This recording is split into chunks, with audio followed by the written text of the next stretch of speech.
জোড়া কর্মসূচিতে যোগ দিতে বৃহস্পতিবার আলিপুরদুয়ারে এসেছিলেন প্রধানমন্ত্রী নরেন্দ্র মোদী। আলিপুরদুয়ার প্যারেড গ্রাউন্ডে দুপুর 12টা নাগাদ সরকারি অনুষ্ঠান এবং জনসভায় যোগ দেন তিনি। এদিনের এই জনসভা থেকে শাসক দল তৃণমূল কংগ্রেসকে একহাত নেন প্রধানমন্ত্রী। এদিন আলিপুরদুয়ার প্যারেড গ্রাউন্ডে প্রধানমন্ত্রী নরেন্দ্র মোদী নির্ধারিত সময়ের 2 ঘন্টা আগেই চলে আসেন। সভামঞ্চে তার বক্তব্যে উঠে আসে পেহেলগাঁও প্রসঙ্গ থেকে রাজ্য সরকারের প্রসঙ্গ। রাজ্য সরকারকে তোপ থেকে তিনি বলেন, কেন্দ্রের অনেক বড় প্রকল্প এ রাজ্যে কার্যকর হয় না। এখানকার লোকেরা বাইরে গেলে আয়ুষ্মান ভারত প্রকল্পের সুবিধা পান না। এছাড়া প্রধানমন্ত্রী আবাস যোজনার আওতায় পশ্চিমবঙ্গের বহু মানুষ বাড়ি পাচ্ছেন না। শাসক দল তৃণমূল কংগ্রেসকে আক্রমণ করে প্রধানমন্ত্রী অভিযোগ করেন, তৃণমূল নেতাদের দুর্নীতির জন্য এখানকার শিশুদের ভবিষ্যৎ নষ্ট হচ্ছে। এর পাশাপাশি তৃণমূল সরকার অভিযুক্তদের বাঁচানোর চেষ্টা করছে, যা বিজেপি হতে দেবে না। অপরদিকে পেহেলগাঁও প্রসঙ্গে মোদী বলেন, পেহেলগাঁওয়ে যারা হামলা চালিয়েছিল তাদের সিঁদুরের শক্তি বুঝিয়ে দিয়েছে ভারতীয় সেনা। অপারেশন সিঁদুর এখনো শেষ হয়নি। 3 বার ঘরে ঢুকে মারা হয়েছে।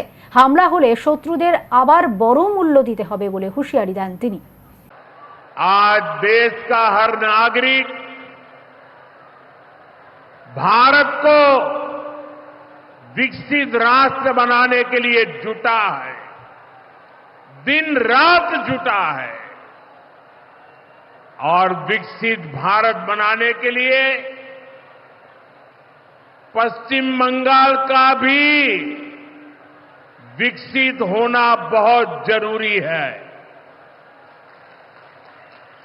और इसलिए पश्चिम बंगाल को भी नई ऊर्जा के साथ जुटना है।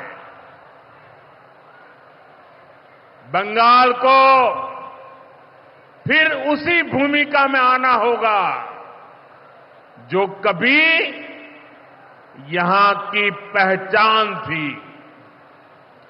इसके लिए जरूरी है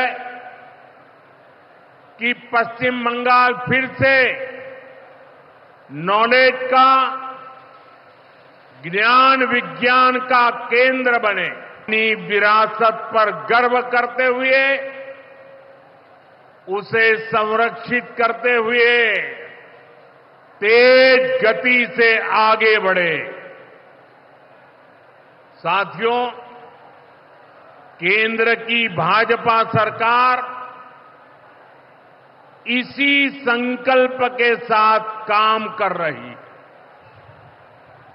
भाजपा पूर्वोदय की नीति पर चल रही है। बीते दशक में बीजेपी सरकार ने यहां के विकास के लिए हजारों करोड़ों का निवेश किया है। यहां सिटी गैस डिस्ट्रीब्यूशन नेटवर्क का शुभारंभ भी हुआ है।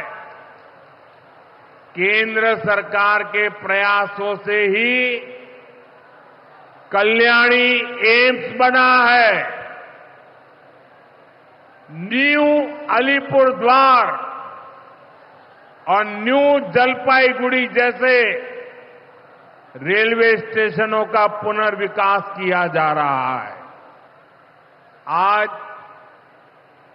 पश्चिम बंगाल एक साथ कई संकटों से घिरा हुआ है। एक संकट समाज में फैली हिंसा और अराजकता का है।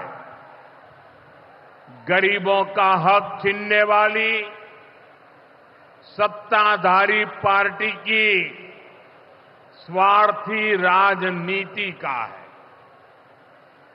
साथियों, यहां मुर्शिदाबाद में जो कुछ हुआ, मालदा में जो कुछ हुआ,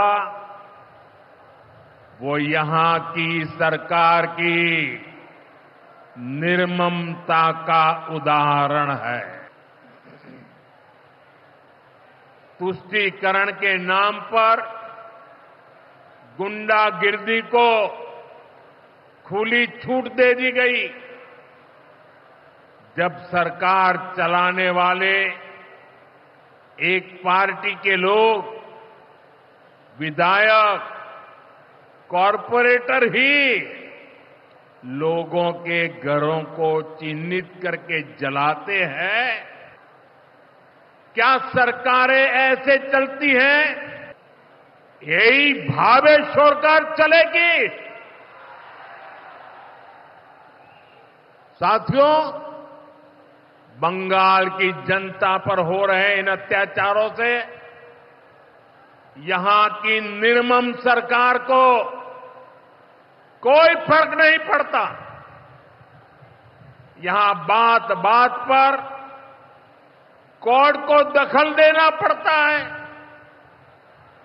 बिना कोर्ट के बीच में आए कोई भी मामला सुलझता ही नहीं है। बंगाल की जनता को अब टीएमसी सरकार के सिस्टम पर भरोसा नहीं है।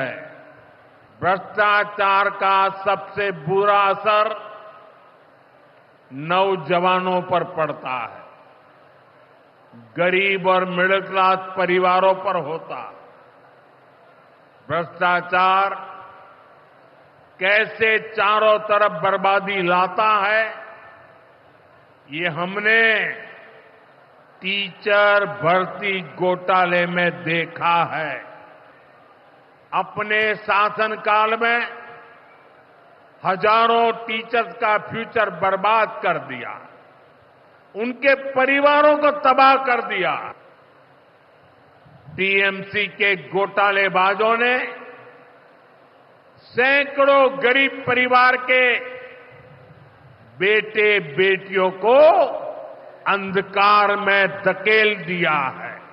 राजनीति अपनी जगह पर है, लेकिन गरीब, दलित, पिछड़े, आदिवासी और महिलाओं से टीएमसी क्यों दुश्मनी निकाल रही है? एससी, एसटी, ओबीसी के लिए जो भी योजनाएं देश में चल रही है, उनमें से बहुत सारी योजनाएं यहां लागू ही नहीं होने दी जा रही है। इसका फायदा पश्चिम बंगाल के मेरे भाई बहनों को नहीं मिल। पश्चिम बंगाल का कोई साथी अगर दिल्ली, बेंगलुरु, चेन्नई गया है, उसको वहां मुफ्त इलाज नहीं मिल पाता है, क्योंकि निर्मम सरकार ने बंगाल के अपने लोगों को आयुष्मान कार्ड देने ही नहीं दिया।